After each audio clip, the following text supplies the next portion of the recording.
Hi guys, how's it going? So today I'm going to talk to you about my time in Australia and when I was working on a cattle station. This video is basically going to go into a lot of detail and it's going to cover how I found my cattle station work, how I got to the cattle station, and what sort of roles and stuff I did on the cattle station, and sort of my personal opinion, like would I do it again, how I found certain jobs that I did on the cattle station, how did I find sort of the isolation and stuff like that.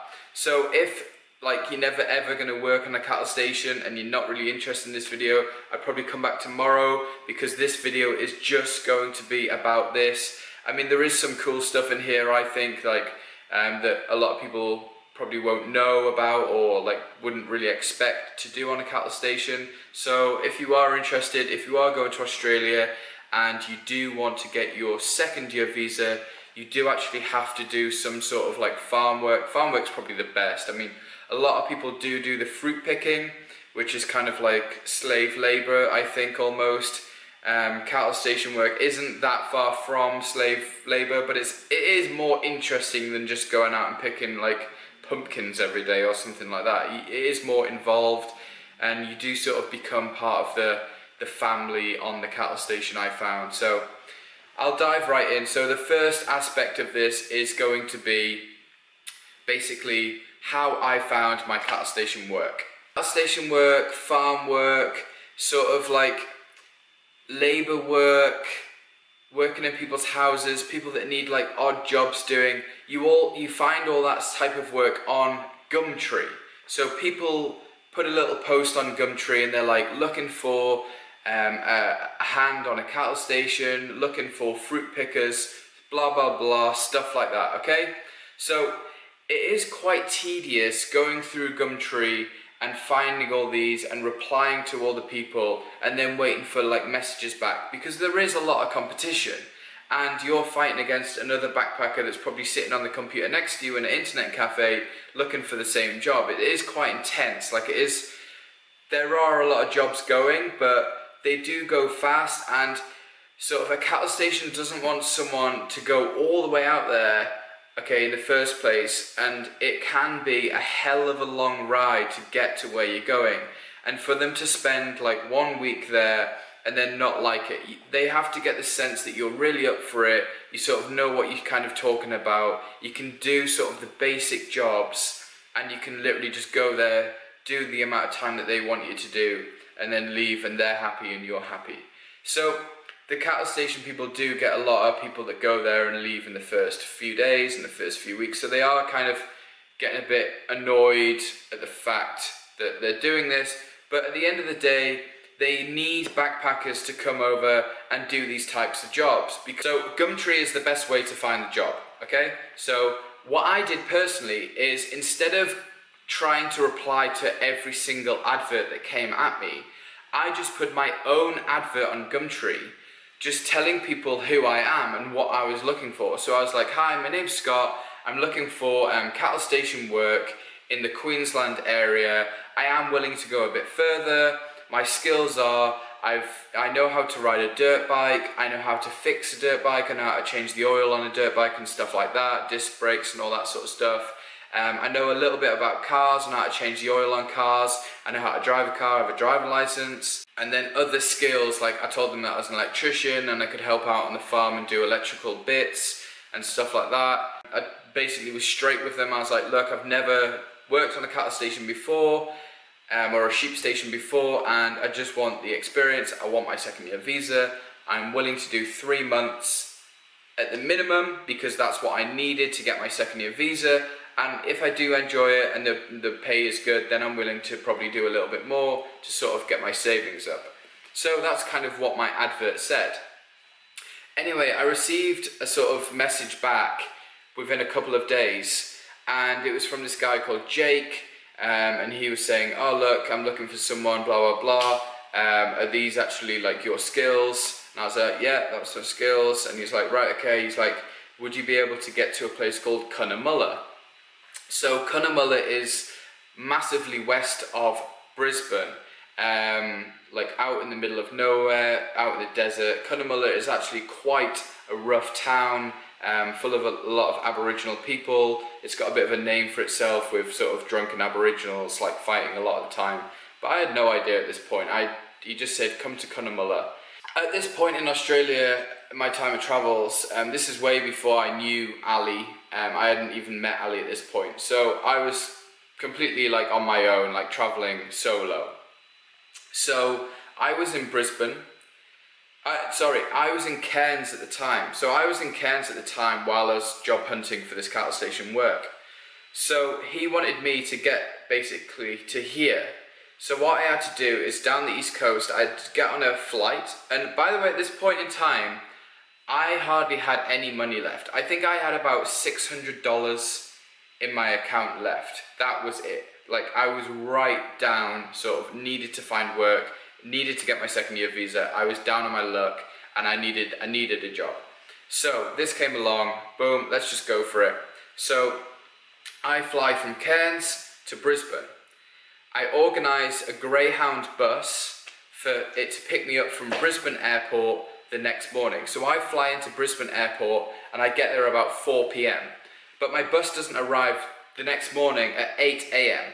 So I have to I just sleep in the airport for the whole night with my backpack and everything, just slept on the floor. Quite an uncomfortable night. Then I get on the Greyhound bus the next morning, and the Greyhound bus takes me all the way from Brisbane to Cunnamulla. Now this was about 15 hours on this coach, and it was a long trip. Luckily they did put little movies on and stuff like that, and it stops every so often for like a little break, which isn't too bad. The driver was quite funny. It's like this proper old Aussie guy with his like big socks like pulled up right to his knees, big white woolly socks. He was quite a character, really cool guy. I arrive in this place called Cunnamulla, and we arrive in at, I think it was like 10 to 12, so 10 to midnight.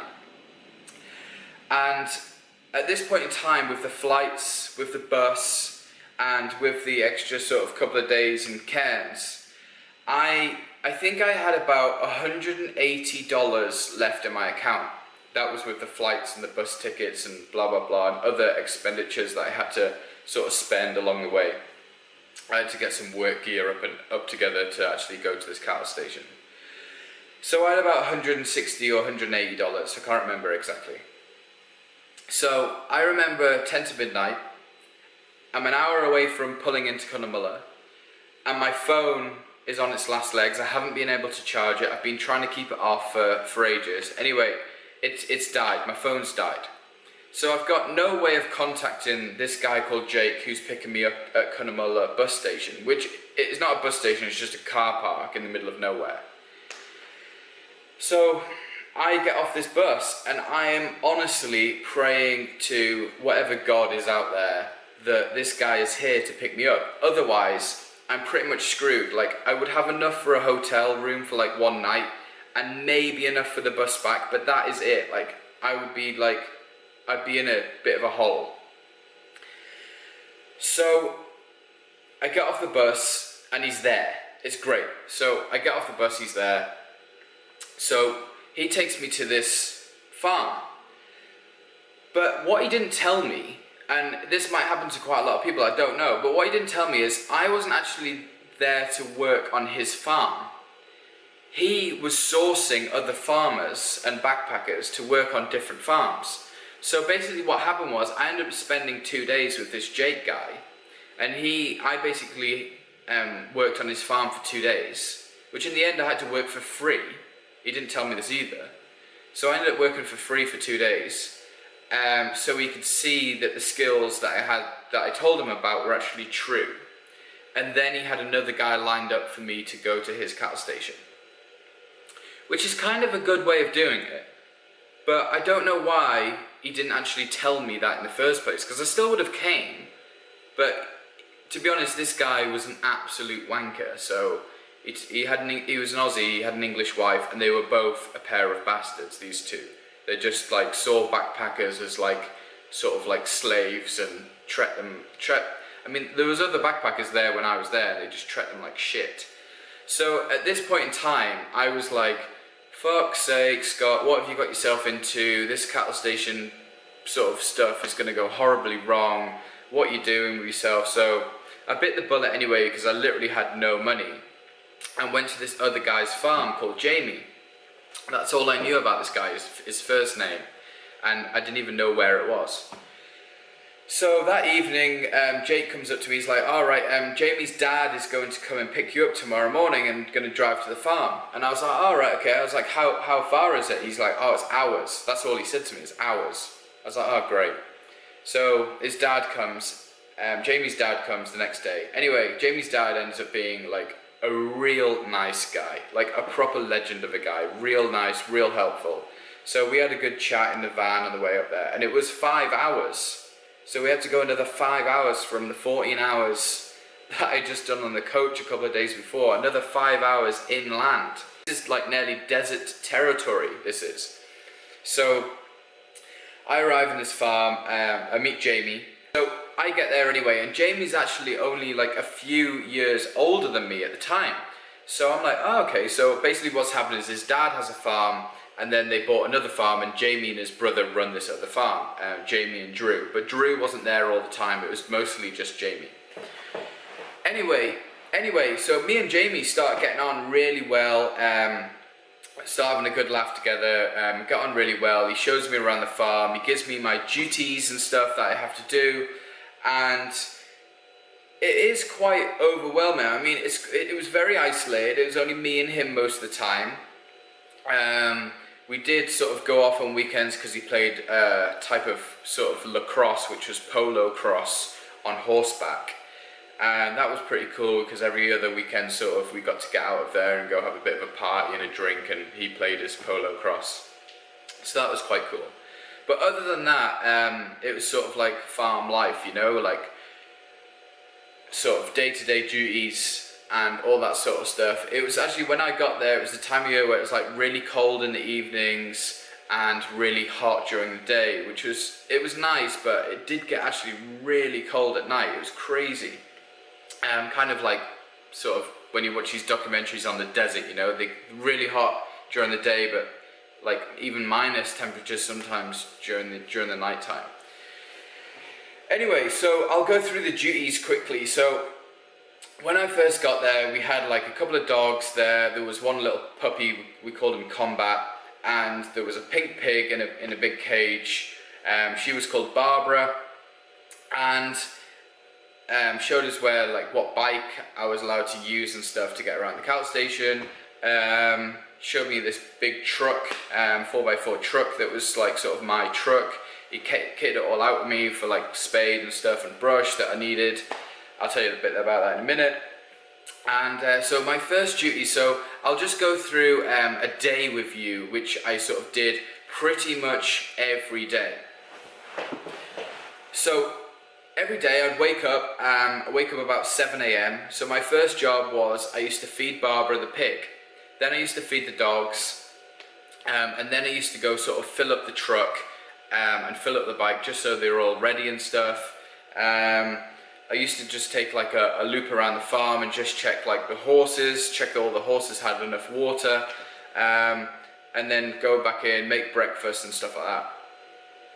And then basically what one of my duties was, around the farm there was a lot of boars. So this farm is 80,000, I think it was 80 odd thousand acres. So I looked it up before on Google. It's roughly like, I think it's 3 square miles, 3 square kilometers or something,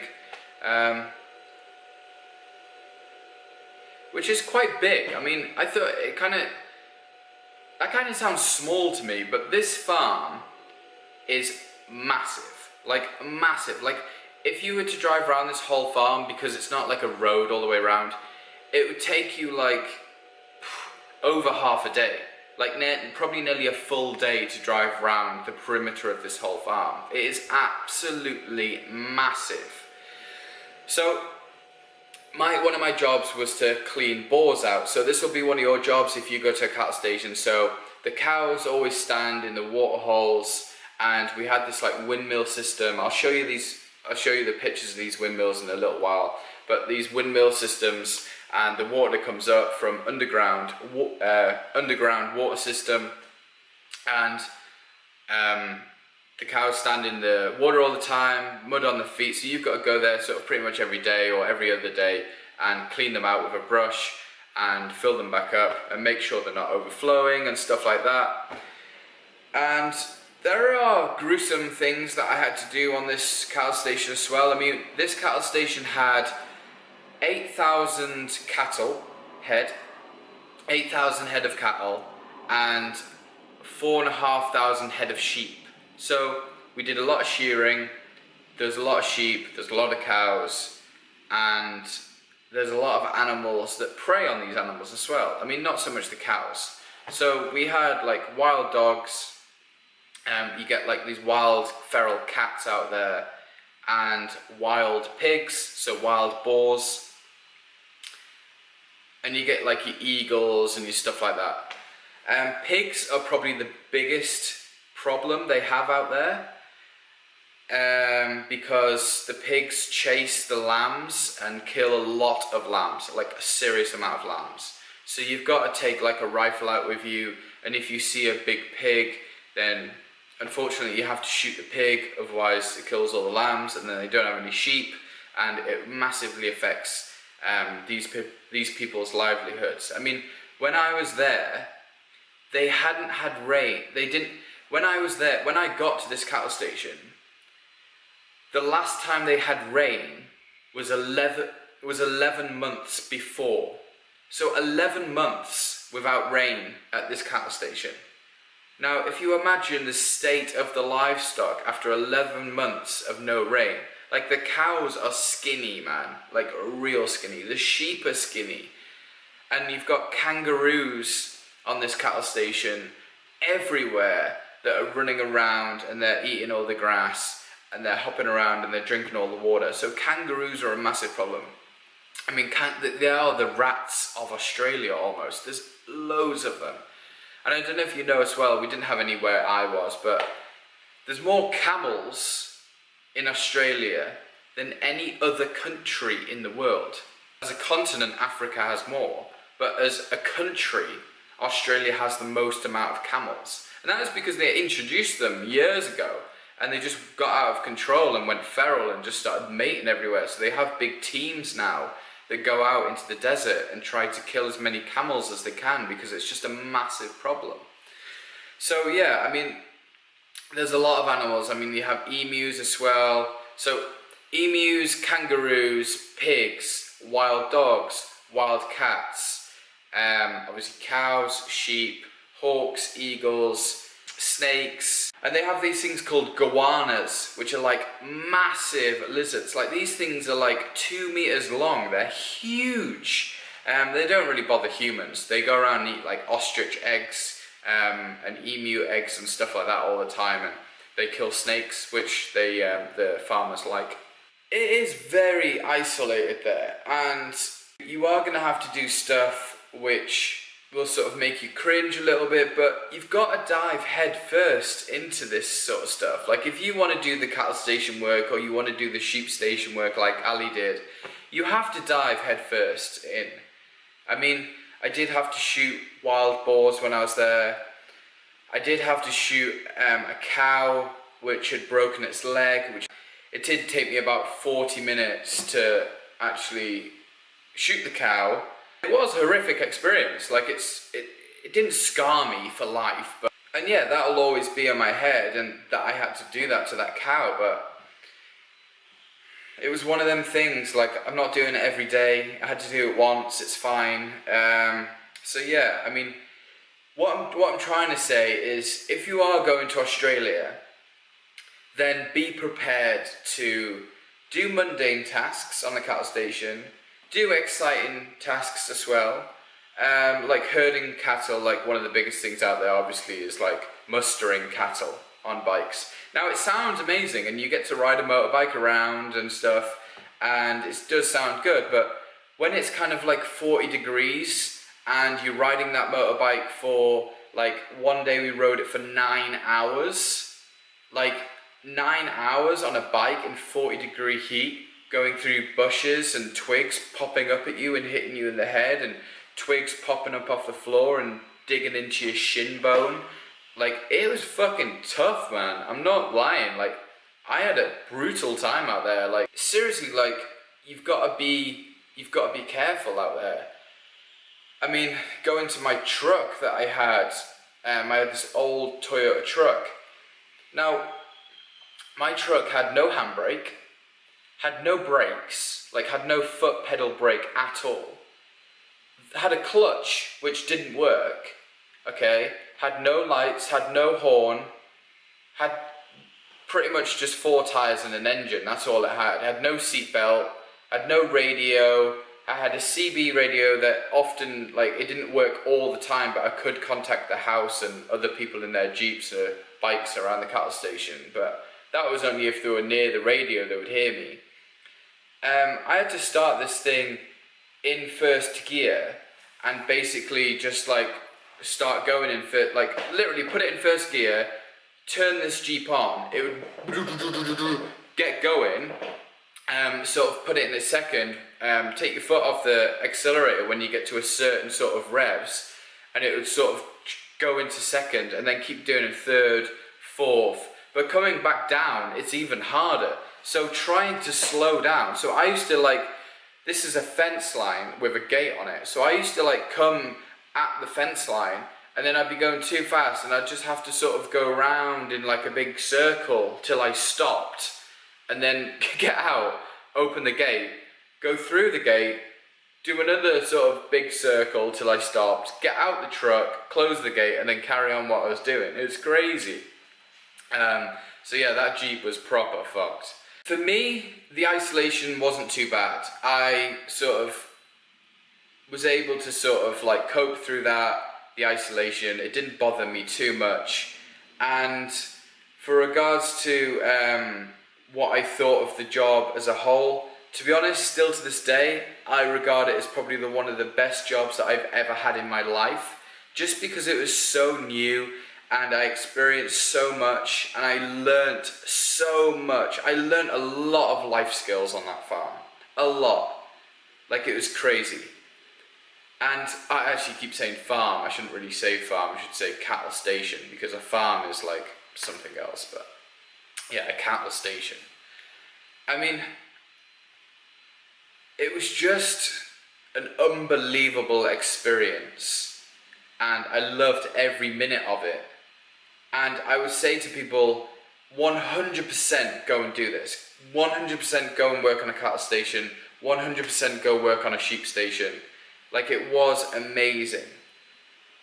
But I can talk about it for ages. Like, I can just keep going and going and going. I just keep thinking of like new things. But what I'm going to do, which will be a little bit more interesting, is I'll get some pictures up of what I took when I was there, and I'll just explain a few of the pictures and stuff like that, so you can kind of get a grasp of what I'm actually talking about and what kind of it looks like there and stuff like that. And I'll just go through some of these pictures and I'll give you a little bit of story behind them, so it kind of makes it easier. I mean, I'm just sitting here on the sofa at the apartment in Chiang Mai and just talking to you about a cattle station when you're like, oh, I have no idea what it looks like or anything like that. So we'll do that now. We'll look at some pictures. Okay, if you can see that a bit better. So this is actually a river that is coming onto our land on the cattle station.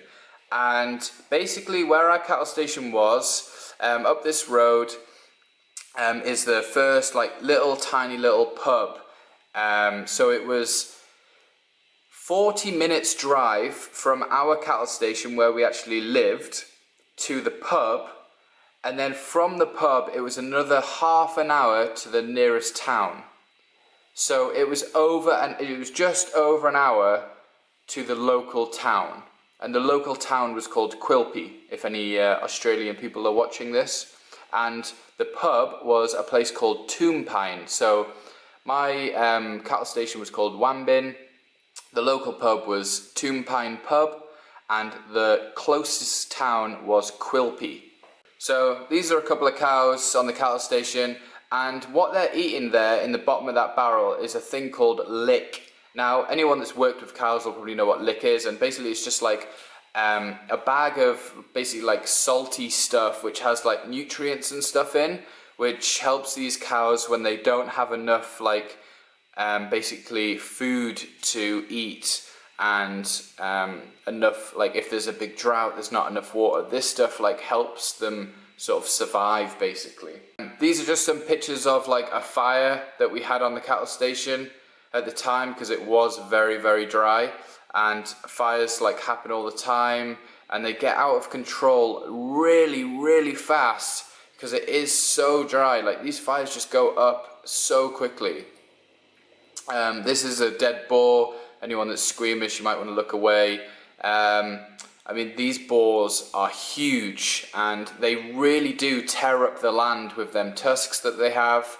And yeah, like I said, they kill a lot of lambs. So, I mean, how can I say, like on my cattle station, I probably saw, when I was there for 3.5 months, I saw over 100 at least, over 100 boars, easy.